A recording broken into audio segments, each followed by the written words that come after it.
Passport Mommy with Michelle Jerson. Motherhood is both amazing and difficult at the same time. The Passport Mommy, Michelle Jerson, is here to share in your journey. It's amazing. It really is, just watching them grow and see how much change and how much they learn just without the filters around them. Joining you on your greatest adventure, here's Michelle Jerson, the Passport Mommy. I hope you have had another good, healthy, safe week. And most of all, you are staying sane with the little ones. So every week I have been bringing you some things that we can do, whether it's self-care for ourselves, whether it's some programs that might be really beneficial if you have little ones at home that could teach us some lessons that revolve around germs and not necessarily coronavirus in particular, getting sick, and where we could get our lessons. Well, this week, I'm thrilled to bring to you Kate Clark. She is the founder of Yacht Toy, and I have met Kate a couple of times at the New York Toy Show, the International Toy Fair at the Jacob Javits Center, and I just am so impressed with all of her toys that revolve around such classic storybook characters. And I think what better time to bring these to everybody's mind when we're looking for things to play and things to engage with our children while we're getting through this time. And not just now, but always. I'm always looking for really great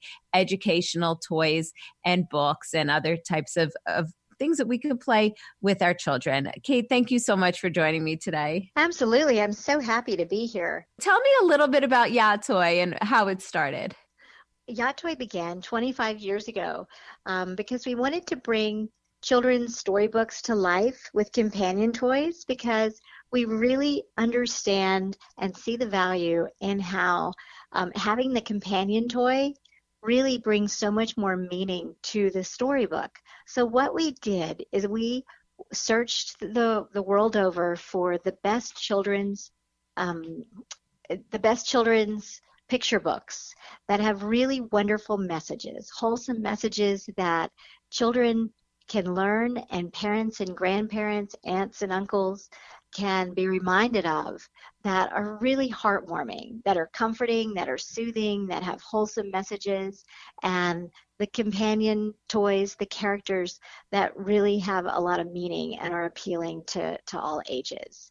So Perfect. What we've done over the years is we keep expanding our collection from, very true classics like the Velveteen Rabbit to the world of H.A. Rey, the creator of Curious George, like Spotty the Bunny, the story of inclusion, to Katie No Pocket, who was born without a pouch and wanted to carry her baby kangaroo around, to contemporary favorites that are silly and fun, like Mo Willems' Pigeon, the pigeon that wants to drive the bus, and Elephant and Piggy, and tried and true classics, bears like Paddington Bear and Corduroy Bear, that are all about fulfillment and feeling good, which is such an important message we feel right now. So we feel so blessed and privileged that we can continue to bring these toys to families all over the U.S. and even today we shipped an order to Australia. So we have figured out, although we're based in New York City, how to do our fulfillment in Maryland and also upstate New York in the mountains. And we're shipping out orders all over. And it just makes me feel so good that kids and families are getting wholesome books and toys to brighten their day and bring smiles to everybody in the house. The New York Historical Society named you one of its New York Designing Women in recognition of your work. And you were also in 2018 a finalist in the Women in Toys Annual Awards Program. That must be so rewarding. I become surprised sometimes when people highlight what we're doing. It's really in my heart that we bring characters that mean a lot and are really high quality and are cherished treasures that kids want to pass down to their children and grandchildren as keepsakes. And it's really nice that organizations like the New York Historical Society and Women in Toys recognize the value that really high quality toys and important characters bring. And that's what I love, because these are classics. And I know when I was at your toy fair booth and I was looking around, it brought back memories for me. And it's been, I don't know, 40 years. And so, but they never go out of style. And they are something that you could then talk to your children about and teach them as well. We really do see how special when a parent or a grandparent talks about a Madeline doll that they have, and that they want to pass that down to their grandchildren and children, and then they also then often buy the tea set and the magnet and the poncho, so they can create a world of Madeline. The same thing goes on with Paddington Bear very often, that a parent will have a collectible Paddington Bear and then want to buy a really soft, huggable version of a yacht toy Paddington Bear to give to their child and grandchildren so they can share that experience. You know, I want to touch on also that on our social media, on our Instagram and on Facebook, that we are posting activities for everyone at home right now. So on Mondays, we're going to be having Monday Story Time, and Harry the Dog was posted on Monday this week, read by Betty White. And each week we'll be having a different story time with one of our book titles. I think next week we're going to be doing Mo Willems' We're in a Book with Elephant and Piggy. And then after that, I think Arnie the Donut's going to come center stage. Wednesdays, we're going to have Doodle Wednesdays, where we invite anybody to draw and doodle their favorite characters. And on Friday, we're going to be posting printable activities from various characters that we promote. And then on Sundays, families can participate in Caption This, where we're going to post a silly image, and we think this is going to be really fun for families at a mealtime or in the evening or a break, that they can look at the photo and everyone can come up with their own favorite caption, and then we're going to be giving awards to the favorite caption of the week. Oh, that's terrific, because I know I am always looking for activities to do with my children. Now, so far, I've seen so many wonderful activities posted online, and I just haven't had a chance to curate them all and to figure out, okay, when are we going to do this, and write them down in my schedule. But I think something like this is perfect, and they can go right to, you said, to your Facebook page and jot it all down? Definitely. I think it's wonderful, all the activities that you're doing, and it is for kids of all ages, and to have the story time and the characters that go with it. What a precious gift. So you've also been involved in campaigns like Kohl's Cares. How have you worked with them? Because I know that I've picked up the giraffe for my daughter that goes along with one of the books there. And we've done a lot of Kohl's Cares toys. Oh, I'm so glad. It's an incredible organization where Kohl's has given over $375 million to families in need and also health initiatives right here in the U.S. And right now, our current program in Kohl's Cares is Golden Books. We have 4 bind-ups that each include 3 different stories, and then we also have 4 plush characters to go along with them. And although Kohl's and stores across America, the actual locations are not open normal business hours, there is curbside pickup, and also you can order from Kohls.com. And they're very low prices. You can buy the large stuffed animal for $5 and also each book for $5. So we have 4 styles of classic golden books, the bind-ups, as well as the companion soft toy characters, large size. And it's such a value, and 100% of the profits go to help families and children in need. Ah, that's incredible. I love it. And at $5 a stuffed animal, you can't beat that. And especially when it goes along with the book. I know I have my 3-year-old now. We started doing that. And she was so thrilled when she would read her book and then have the character right next to her. Like you said, it really brings the story to life. And I think it takes on a whole new meaning. So where can people go for more information about Ya Toys and just to see all of the products that you offer? YOTTOY.com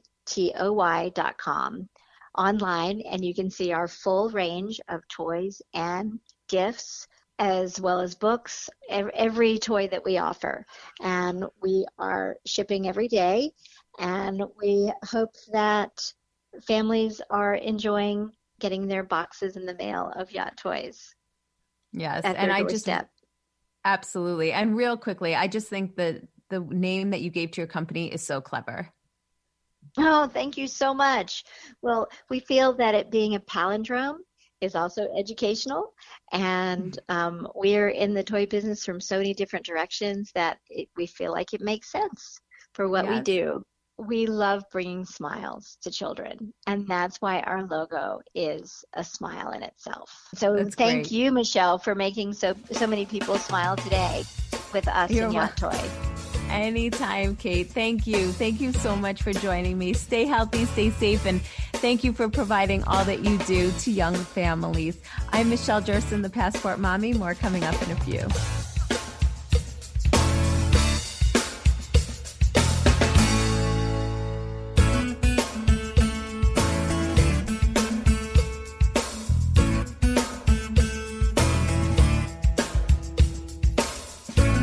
Motherhood is a journey. Joining you on your greatest adventure, here's Michelle Jerson, the Passport Mommy. So I have to say that I told myself I would not watch the news as much as I was about coronavirus every day. But you know what?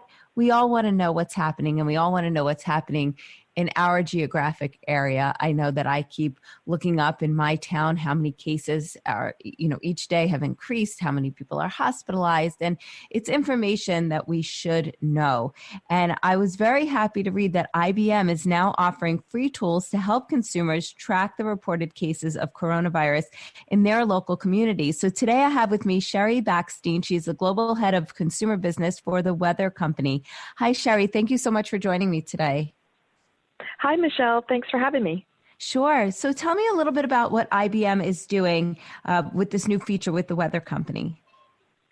Sure. What we're doing is we've launched a COVID-19 hub on our Weather Channel website and Weather Channel apps. Great source of information, as you said, of confirmed cases, information on the latest news. You can see a trending chart to see how your county is doing. And what's really important is all of this information is at the county level. A lot of other sites are doing it at state level, but we know, being the Weather Channel, people want that personal information. What's happening around me? What's happening around in the communities of the people that I care about? And so we've been able to bring this information down to that county level. That's terrific. And what does the incidence map show? What exactly can one see on it? So on the incidence map, it's an interactive map, and you can click around from county to county. So you can look at your county, you can look at neighboring counties, and it will show you the number of confirmed cases in that county. It will also show you the number of deaths that are related to COVID-19 as well. So it really helps to keep you informed, to know how things are trending around your area, and then everyone can make the right decisions for their families. Exactly, because I feel like, people might hear about New York City and they hear that it's the epicenter and everything that's happening there. But sometimes if you don't know people maybe in New York, and it doesn't really hit home until it's in your neighborhood, and maybe you're also concerned for loved ones and you want to check on their neighborhood as well in their county. That's right. It's really important, in this time of uncertainty, that you can find trusted information around the area of your community. And so then you can figure out, what's the right decisions for that community. Definitely the social distancing is really important. So you can see just how close it's coming, to where you live. Right, exactly. And where is this data coming from? So the data is coming from different trusted sources, from the government, from the CDC, from the World Health Organization. And we are pulling all of this information in, which is quite a Herculean effort, really, because every single state and county government puts that data out at different times and in different formats. So we're actually using IBM's Watson AI technology to collect all of that information to bring it into the Weather Channel app and to the weather.com website. Wow, that's terrific. There must be such a team working on this right now. There's a really big team, over 100 people working on it. They're very, very passionate. They're happy to bring this information forward. As the weather company, we've spent 30 years keeping people safe during severe weather. And so that just seemed like a natural fit for that team to pivot to bring this information to the consumer. Right, exactly. So you mentioned that we can get it on our smartphone or on the computer. How can people go about getting this app? So you can go to the Apple App Store or Google Store, download the Weather Channel app. When you open the app in the navigation, you'll see a big red button that says COVID-19. Or on the website, you can go to weather.com/coronavirus, and that will give you all the information. Great. And so for those who maybe haven't been to the Weather Channel website before, I know I frequent it quite often, but for those who haven't, what are some other things? And because I know you offer so much more than just weather, you have a lot of content up there. Absolutely. We, besides your forecast out 15 days, we also have a weather and health section. So we have a pretty robust tool around flu, and you can see where flu is trending in your area. Of course, now it's turning into the spring, and so allergies are flaring up, and so we have an allergy section and that connection between weather and health. You can find that on there as well. In addition, there's interactive weather maps that have all different kind of layers around wind speeds and clouds and precipitation. So it's a pretty robust site. And then we have a big editorial team, and they continue to cover content as it relates to weather, the environment, science. So it's really kind of a robust information source around weather and the environment. Yeah, I love it. And I'm just curious, is your channel, is the Weather Channel, the weather company, hiring right now because you have all of this increased demand for content that maybe is an added, something that you didn't have before? So we have a pretty robust team. We're not hiring right now, but we have a lot of partnerships where we also get content from. We hire a lot of freelancers and stringers around the globe to provide us some content as well. That's terrific. It's good to know because I know as people are working from home and unfortunately getting laid off, I'm sure there are a lot of talented journalists who may be looking for some freelance work. So I appreciate everything that IBM and the weather company is doing around this coronavirus. I'm going to definitely check out the app and we'll continue to track it in my area. And I hope that everybody in your area and your circle stays healthy and safe. Thanks. Same here, Michelle. Stay safe. Thank you so much, Sherry. Sherry Bockstein from the Weather Company. Again, IBM is offering a free app that you can download so that you can see where the coronavirus is tracking in your county so that you can make the choices that you need to make for you and your family. I'm Michelle Jerson, the Passport Mommy. Passport Mommy with Michelle Jerson.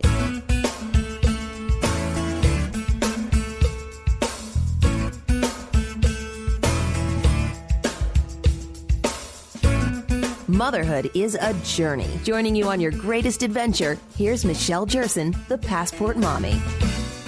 Welcome back to the show. I was thrilled last week to talk with Chris Loggins from Daniel Tiger's Neighborhood because I was saying that my family, huge Daniel Tiger fans, and thank goodness for that show because it has taught my daughter so much. And Daniel Tiger's Neighborhood is part of the PBS Kids series, all the different shows that they offer. And I know PBS Kids offers so many more educational programs and different types of shows and products for children. And now is the time, right? Now that the kids are home from school and you're looking for educational things to let them watch, whether you watch it with them, whether you need some time to do your work and you want to know with confidence that they are watching something that is going to be educational educational, whether it is school-wise, emotionally, whatever it is, that's really going to be a good choice. So today I have with me the Vice President of PBS Kids Digital, Sarah DeWitt. She oversees PBS Kids streaming video services, the PBS Kids Games app, pbskids.org, and PBS Kids for Parents digital experiences, serving over 11 million visitors on a monthly basis. And under her leadership, PBS Kids has produced and published innovative experiences for children, including AR games, podcasts, short-form video series, game video hybrids, live streams, personalized and adaptive games, and texting programs. Hi, Sarah. Thank you so much for joining me today. Oh, it's so great to be here. So I know you're at home with your children the same way most of us are at home with ours. And so you can appreciate the need for some really good programming, digitally streaming, all the things that I just mentioned. So I would love to learn more about everything that PBS Kids offers. Sure. Yes. Right now, I am definitely wearing a PBS Kids hat, and I'm wearing a mom who is a user of PBS Kids hat. So I'm taking advantage of a lot of this at home right now. Yes, we have so many things that parents can use at home right now. We have the broadcast, of course, the television shows that are coming in. Daniel Tiger's Neighborhood is a wonderful one for younger kids. But we have also lots of shows that are focused on different educational goals. So if you have an older kid who likes math, Odd Squad is a great choice. So many kids love animals, and Wild Kratts is there for them every day. So we have lots of shows. But I think what a lot of people don't realize is for every show we develop, we also think about how could you extend the learning from that show into different environments. So my team's job is really thinking about how do we make this show come alive in a game? How do you take what you learned from Wild Kratts about animals and then put that onto an iPad app or into a mobile game or to a desktop game and have kids extend the learning there? We also have lots of articles and tips for parents about how to get the most out of our shows. So right at this moment, the thing that I think is most useful for parents is we have developed a PBS Kids daily newsletter. So every morning at 7 a.m., we send out an email that has a package of games and videos around a certain curriculum topic. So last week, I know there was a great one about math. And so it was an Odd Squad episode, and then it was a game to play on the iPad or the tablet, and it was a Sesame Street numbers game. You also then had an offline activity to print, so you could make some 3D shapes at home by folding them like origami. And then also for each of these, we give parents some questions. What are some things that you could ask your kid about what they watched? I know that I'm in a situation that so many parents are in where we need to keep the kids occupied for a little while we do our own work or while we make dinner or while we do whatever else we need to be doing. And a lot of parents feel really guilty about this because there's so much anxiety about screen time. The truth is that if you have chosen a good educational show for your kid, and if you take some time after they watched it to ask them some questions about what they watched, there's actually a lot of additional learning gains that can happen. So my biggest recommendation for parents is to think a little bit about what your kids are watching, make some good choices, and then afterwards, make sure you ask them some questions about what they watched. It's actually, we've done a lot of research on this. Kids can learn from watching a show, but they learn even more if they talk to their parents about it afterwards. That's great. And I think that's really helpful. And the fact that you include sample questions is just wonderful because, again, a parent might say, well, I'm putting them in front of the screen so that I can have time. Who has time to think of these questions, right? I have to watch the show to think about it. The truth is, like, if you know a show really well, like if you are a Daniel Tiger watcher, then you know, even if you aren't watching an episode, you know there's going to be a problem today. And Daniel or his friends are going to have to navigate that problem. You also know that he's going to have a song today. He's going to have some strategy song.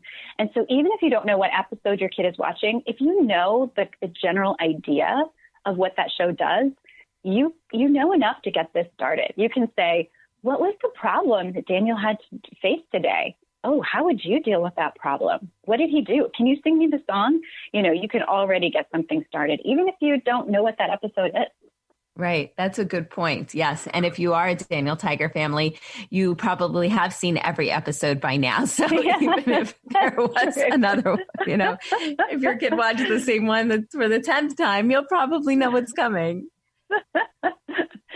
Yes, my kids are a little bit older. They're 5 and 8 right now. And Wild Kratts is the one that I believe we have seen every single episode. But then, I know I can say, okay, so was it the cheetah? Was it the lemur? What did we see today? Right, and ask, right. How fast did it run? I can ask my 5-year-old, can you show me how an elephant picks something up? Or can you show me how the kangaroo box? And then that you get into a movement activity, which is also really fun. Yeah, absolutely. So tell me, so we mentioned a few of the other shows that are available. What are the best platforms for somebody to access the programming on? Kind of depends on your own home setup. So if you are in a household that doesn't have great Wi-Fi, then definitely it's broadcast. And also the PBS Kids 24/7 channel. That's available even over the air if you don't have cable. And so that's 24 hours of PBS Kids programming. If you have an over-the-top device, so if you have like an Apple TV or a Roku or an Amazon Fire TV, any of those things, you can download the free PBS Kids video app and find full-length episodes for all of our shows, in addition to clips. That app is also available for tablet or for phone. So it's streaming only. So you need to pay attention to your data plan if you're doing it on your phone. But definitely for households that have, or even smart TVs, we have a Samsung app as well. If you have a smart TV or a connected device, that's a great way to access it. The best way, I think, to play PBS Kids games is on a tablet. The PBS Kids Games app has more than 200 games on it. And this one is also one that if you don't have great Wi-Fi or if you're trying to do things on a data plan, this one works well because you can download it pretty easily. It's not a very heavy app. And then you can choose which games you want to download at any given time. And those games download in about 15 seconds. So you can download 4 or 5 games for your kids, turn off Wi-Fi and let them play with those games.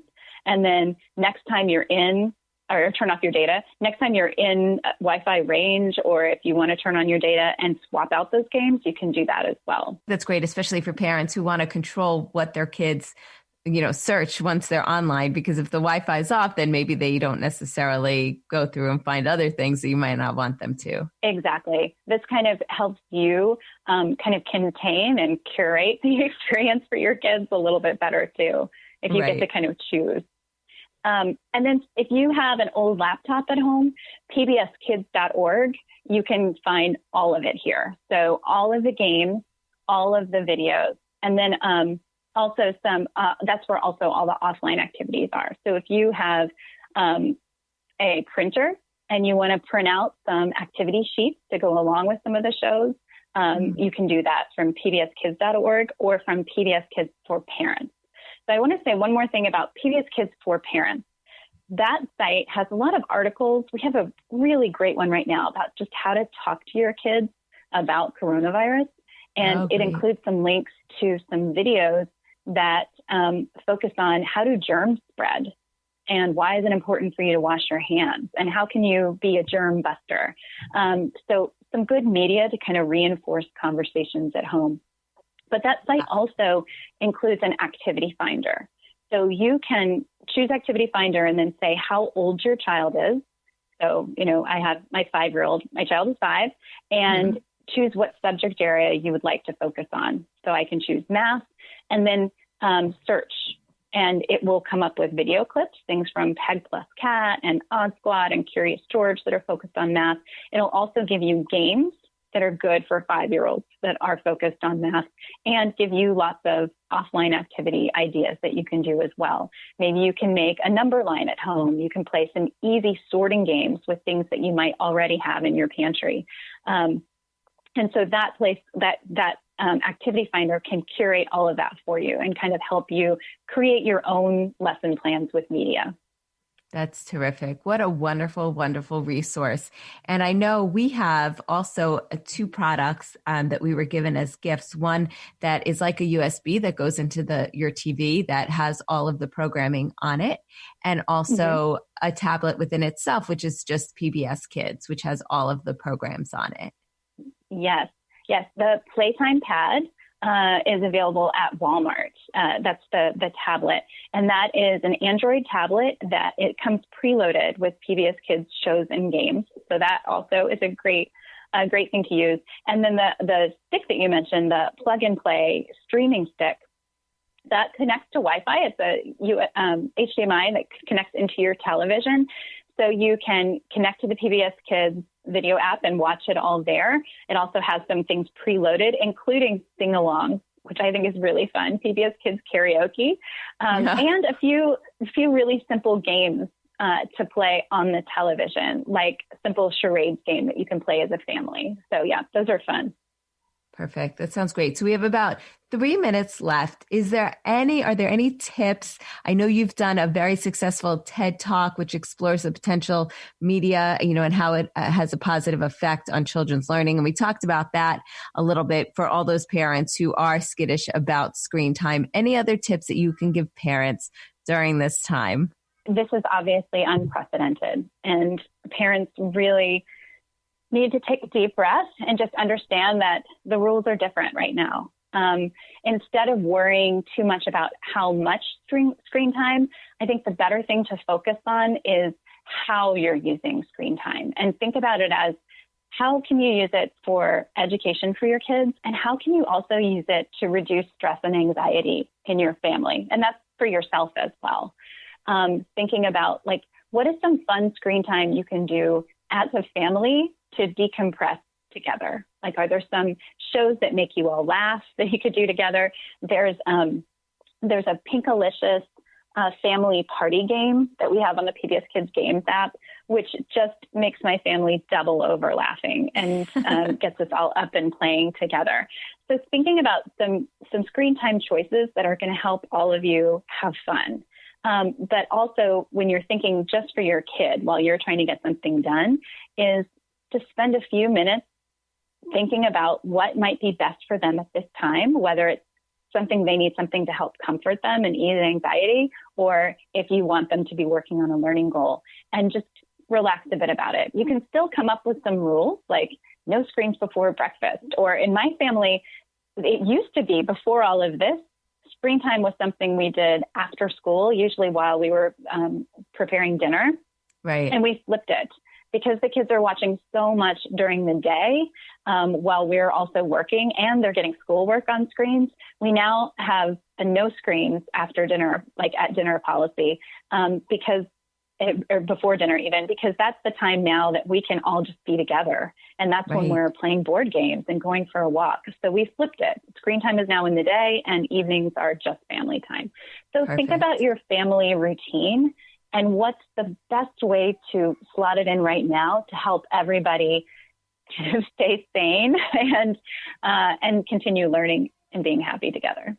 Yeah, such great advice. Sarah DeWitt, thank you so much for joining me today from PBS Kids Digital. I really appreciate all of your advice, and I know I'm going to jump on the app right after I get off this interview with you and figure out the plan for the day. Thank you so much. It's really a pleasure to be here. Thank you. I'm Michelle Jerson, the Passport Mommy.